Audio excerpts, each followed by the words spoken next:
Tantor Audio, a division of Recorded Books, presents The Drowning Game, a novel, by L.S. Hawker, narrated by Amanda Dolan and Paul Woodson.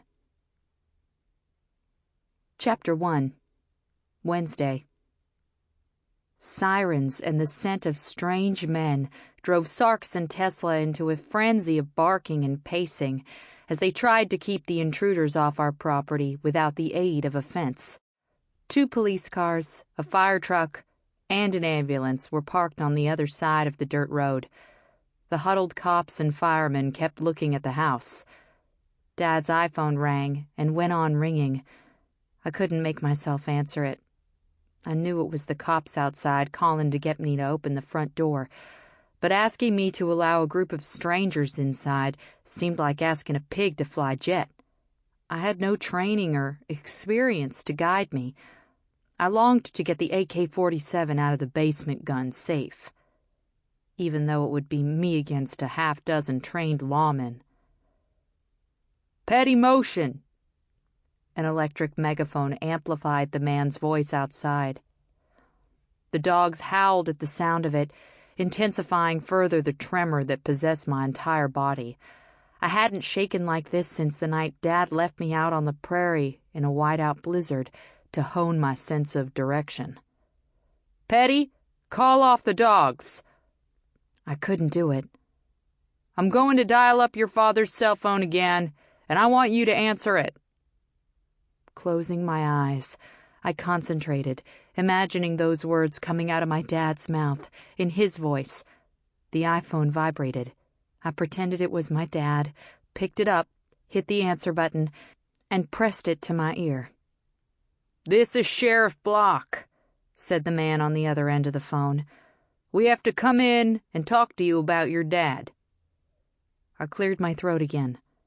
"I need to do something first," I said, and thumbed the end button. I headed down to the basement. Downstairs, I got on the treadmill, cranked up the speed to 10 miles an hour, and ran for 5 minutes, flat out, balls to the wall. That is what Detective Deirdre Walsh, my favorite character on TV's Offender, NYC, always did when emotions overwhelmed her. No one besides me and my dad had ever come into our house before, so I needed to steady myself. I jumped off and took the stairs 2 at a time, breathing hard, sweating, my legs burning, but steadier. I popped a stick of peppermint gum in my mouth. Then I walked straight to the front door the way Detective Walsh would, fearlessly, in charge, all business. I flung the door open and shouted, "Sarks, Tesla, off. Come." They both immediately glanced over their shoulders and came loping toward me. I noticed another vehicle had joined the gauntlet on the other side of the road, a brand-new tricked-out red Dodge Ram 4x4 pickup truck. Randy King, wearing a buff-colored Stetson plaid shirt, Lee's, and cowboy boots, leaned against it. All I could see of his face was a black walrus mustache. He was the man my dad had instructed me to call if anything ever happened to him. I'd seen Randy only a couple of times, but never actually talked to him until today. The dogs sat in front of me, panting, worried, whimpering. I reached down and scratched their ears, thankful that Dad had trained them like he had. I straightened and led them to the 1-car garage attached to the left side of the house. They sat again as I raised the door and signaled them inside. They did not like this one bit. They whined and jittered, but they obeyed my command to stay. I lowered the door and turned to face the invasion. As if I'd disabled an invisible force field, all the men came forward at once. The paramedics and firemen carrying their gearboxes, the cops' hands hovering over their sidearms. I couldn't look any of them in the eye, but I felt them staring at me as if I were an exotic zoo animal or a serial killer.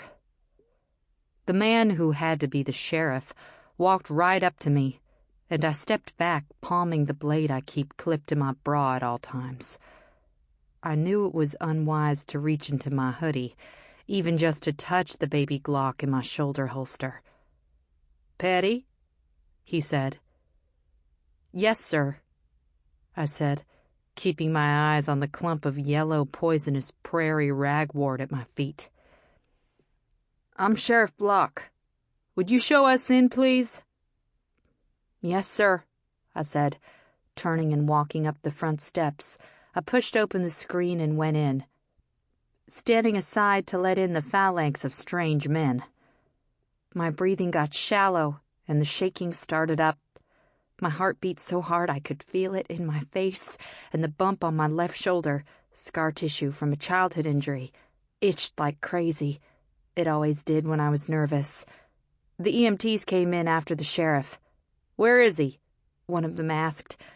I pointed behind me to the right, up the stairs.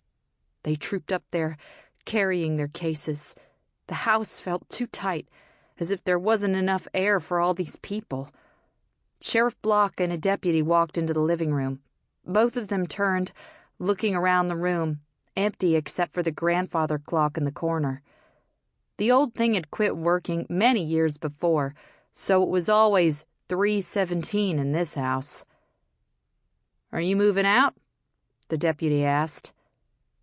"No," I said, and then realized why he'd asked. All of our furniture is crowded in the center of each room, away from the windows. Deputy and sheriff glanced at each other. The deputy walked to one of the front windows and peered out through the bars. "Is that bulletproof glass?" he asked me. "Yes, sir." They glanced at each other again. "Have any place we can sit?" Sheriff Block said. I walked into our TV room, the house's original dining room, and they followed. I sat on the couch, which gave off dust and a minor cord spring squeak. I pulled my feet up and hugged my knees. "This is Deputy Hank." The deputy held out his hand toward me. I didn't take it, and after a beat, he let it drop. "I'm very sorry for your loss," he said. He had a blonde crew cut and the dark blue uniform. He went to sit on Dad's recliner, and it happened in a slow motion, like watching a knife sink into my stomach with no way to stop it. "No!" I shouted. Nobody but Dad had ever sat in that chair. It was one thing to let these people inside the house. It was another to allow them to do whatever they wanted. He looked around and then at me, his face a mask of confusion. "What? I was just going to sit—" "Get a chair out of the kitchen," Sheriff Block said. The deputy pulled one of the aqua vinyl chairs into the TV room. His hand shook as he tried to write on his little report pad. He must have been as rattled by my outburst as I was. "Spell your last name for me." "Moshen," I said. "Born here?" "No," I said. "We're from Detroit originally." His face scrunched, and he glanced up. "How do you end up here? You got family in the area?" I shook my head. I didn't tell him Dad had moved us to Saw Pole, Kansas, because he said he'd always wanted to be a farmer. In Saw Pole, he farmed a sticker patch and raised horseflies, but not much else. "How old are you?" 21. He lowered his pencil. "Did you go to school in Niabe?" "I don't ever remember seeing you." "Dad homeschooled me," I said. "What time did you discover your dad?" The deputy's scalp grew pinker. He needed to grow his hair out some to hide his tail a little better. "The dog started barking about 2 a.m. or p.m.? "p.m., I said. At approximately 2:15 p.m., our dogs began barking at the back door.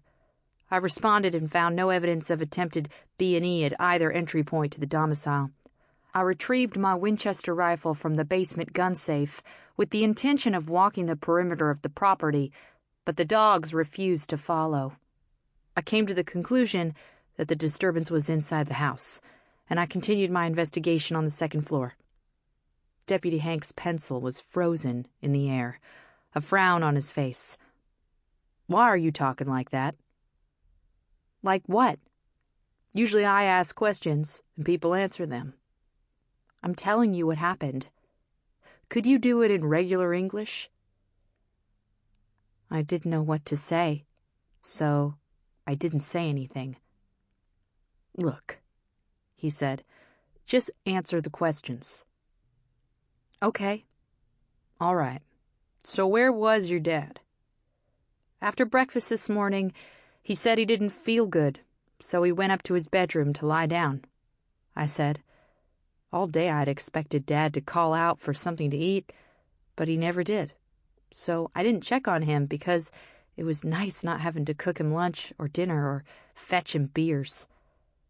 I'd kept craning my neck all day to get a view of the stairs, kept waiting for Dad to sneak up on me, catch me watching forbidden TV shows. I turned the volume down so I'd hear if he came down the creaky old stairs. "So, the dog's barking is what finally made you go up to his bedroom, huh?"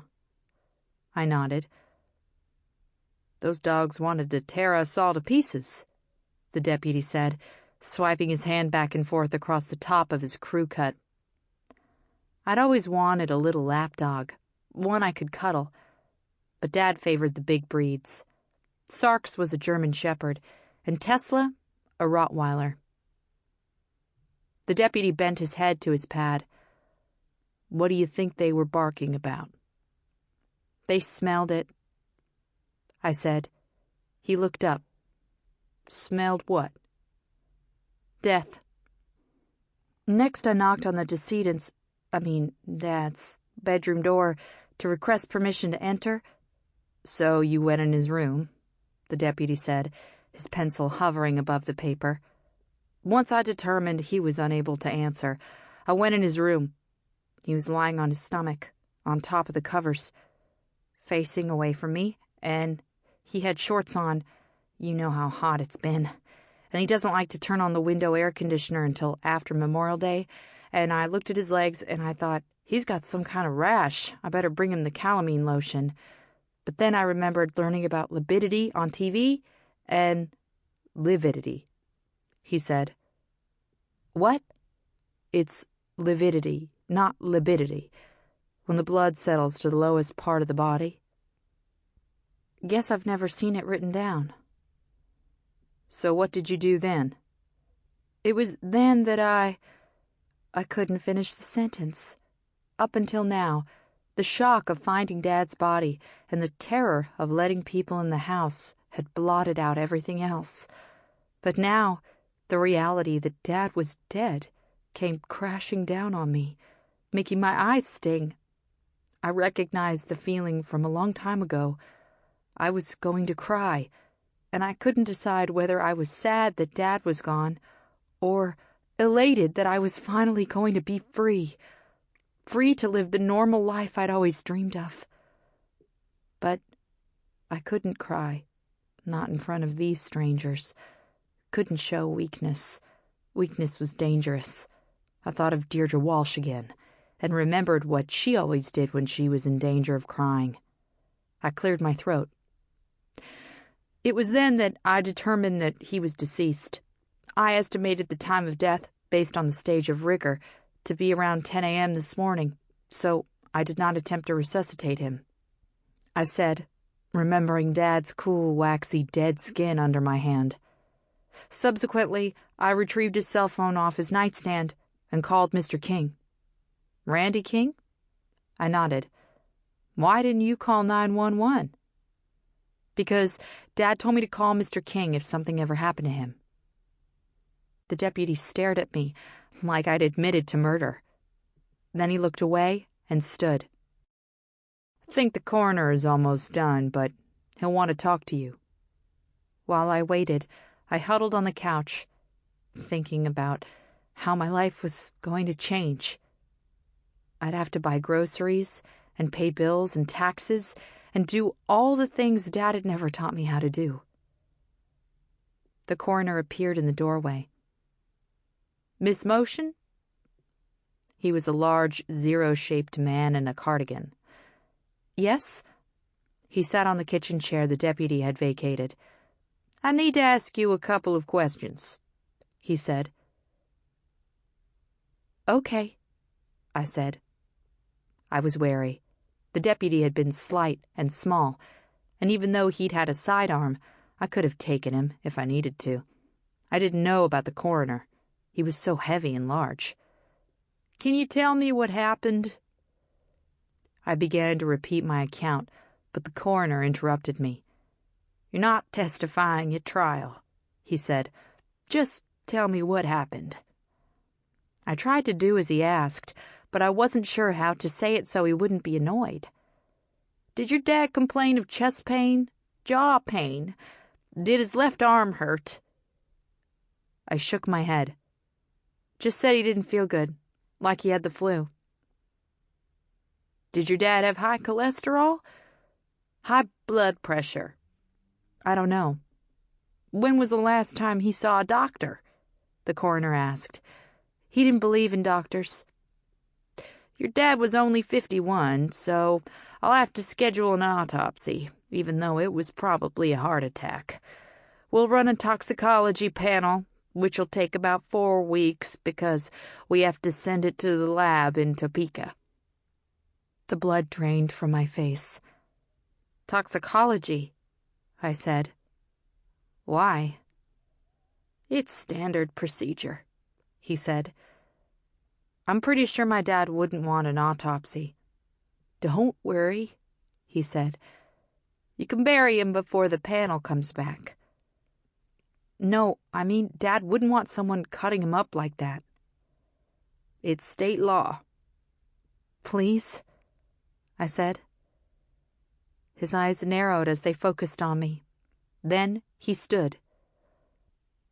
"After the autopsy, where would you like the remains sent?" "Holt Mortuary in Niobe," a voice from the living room said. I rose from the couch to see who'd said it. Randy King stood with his back to the wall, his Stetson low over his eyes. The coroner glanced at me for confirmation. "I'm the executor of Mr. Moshen's will," Randy said. He raised his head and I saw his eyes, light blue, with tiny pupils that seemed to bore clear through to the back of my head. I shrugged at the coroner. "Would you like to say goodbye to your father before we transport him to the morgue?" he said. I nodded and followed him to the stairs, where he stood aside.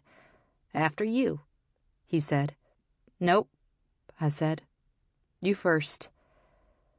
Dad had taught me never to go in a door first, and never to let anyone walk behind me. The coroner frowned, but mounted the stairs. Upstairs, Dad's room was the first one on the left. The coroner stood outside the door. He reached out to touch my arm, and I took a step backward. He dropped his hand to his side.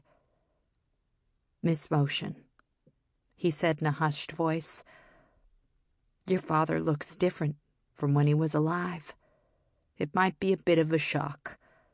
No one would blame you if you didn't." I walked into Dad's room, taking with me everything I knew from all the cop shows I'd watched, but I was not prepared at all for what I saw. Since he died on his stomach, the EMTs had turned Dad onto his back. He was in full rigor mortis, so his upper lip was mashed into his gums and curled into a sneer, exposing his khaki-colored teeth. His hands were spread in front of his face, palms out. Dad's eyes stared up and to the left, and his entire face was grape pop purple. What struck me when I first saw him, after I inhaled my gum, was that he appeared to be warding off a demon. I should have waited until the mortician was done with him, because I knew I'd never get that image out of my mind. I walked out of Dad's room on unsteady feet, determined not to cry in front of these strangers. The deputy and the sheriff stood outside my bedroom, examining the door to it. Both of them looked confused. "Petty?" Sheriff Block said. I stopped in the hall, feeling even more violated with them so close to my personal items and underwear. "Yes." "Is this your bedroom?" I nodded. Sheriff and deputy made eye contact. The coroner paused at the top of the stairs to listen in. This is what my dad had always talked about. The judgment of busybody outsiders, their belief that somehow they needed to have a say in the lives of people they'd never even met and knew nothing about. The three men seemed to expect me to say something, but I was tired of talking. Since I'd never done much of it, I'd had no idea how exhausting it was. The deputy said, "Why are there 6 deadbolts on the outside of your door?" It was none of his business, but I had nothing to be ashamed of. "So, Dad could lock me in, of course." Chapter 2. The men all exchanged glances again. "As punishment?" the sheriff said. I sighed, weary. "For my protection." "When did your father lock you in your room?" "Every night since I was 3, I said, and went downstairs. While the men in Dad's room finished up, I gazed between the steel bars, welded over one of the west-facing living room windows, and watched dusk settle over the greening Kansas landscape. On a clear, early spring day like this, the horizon seemed 30 or more miles away. Nothing between me and it but cloudless sky and rolling prairie, patches of foxtail millet, goosegrass, yellow fawn lilies and blue phlox, black and brown beef cattle, and our family of 5 tall, sprawling oak trees, which were starting to sprout leaves. I learned early not to praise the beauty I saw around me.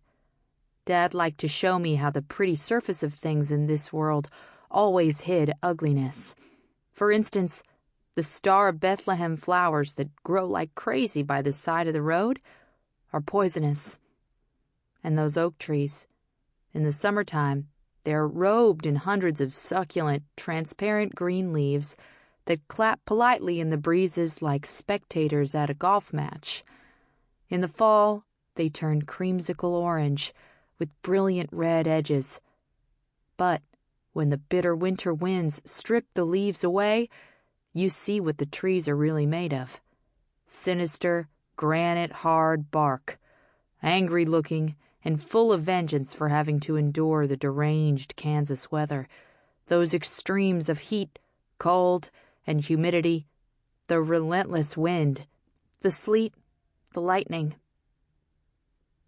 Out here in northwest Nyebe County, there's little that dares stand in weather's way, to talk it down off the ledge of its rage. No trees except the 5 brave oaks, no other buildings. The nearest town, the one our junk mail comes to, is called Saw Pole and is 15 miles away. Weather has peeled the paint from our house, the only one for 13 miles in every direction, leaving the wood siding bleached gray, the color of bird crap. Memory snapshots from when I was 3 tell me the house was butter yellow at the time we moved here from Detroit. Now, you can still see fragments of color, remnants of someone else's life, someone who raised flowers and watered a lawn and planted crops. Watching out that window occupied me until the crowd began to thin. First the firemen departed, then the paramedics, the police, and finally the coroner and his minions pushing Dad's black-bagged body out on a gurney. Randy King was the last one there, still standing against the wall in the living room. Something about him, that pose, made me think of Curly and of Mice and Men. "If you want to go up and pick out a suit for your daddy to be buried in, I'll take it on over to the mortuary," he said from under the hat. I was glad I didn't have to look at those pinprick pupils of his. I went up the stairs and stopped in front of Dad's bedroom door. It was as if there was electric fencing keeping me from going in, powered by my dad's glare. But I didn't have time to psych myself up. The sooner I got the clothes, the sooner I could get this last person out of the house, and the closer I would be to having the house to myself, doing whatever I wanted for the first time ever. I'd never been in Dad's closet, of course. I pulled on the string attached to the ceiling bulb, but nothing happened. The light probably hadn't worked for years. Out in his room was a large flashlight. I switched it on and headed back into the closet. The wide beam threw light on several pairs of faded jeans, a lot of camo wear, and a few collared shirts. These had belonged to the only other person I'd ever really known, and suddenly I was terrified. The flashlight slid from my grip as a scream built in my chest. I covered my mouth with both hands to prevent it from escaping and stumbled forward into his clothes, which caught me with empty arms. I sank to the floor, crying silent tears. Bottomless grief threatened to smother me. On my knees, I pressed the fabric to my face and inhaled, the faint scent bringing back Dad almost in full form and life. But he was gone, and I was alone. Then I heard careful footsteps climbing stairs. From the hollowness of the sound, I knew someone was coming up from the basement. The steps were hesitant, and I realized the person was trying not to make any noise. I froze, listening. The feet were now on the main floor, walking toward the front door. I catwalked to the top of the stairs and saw Randy King holding a large cardboard box with the letters M.R. written on it in black magic marker. On top of that was Dad's laptop with its L-shaped dent. But what was in the box?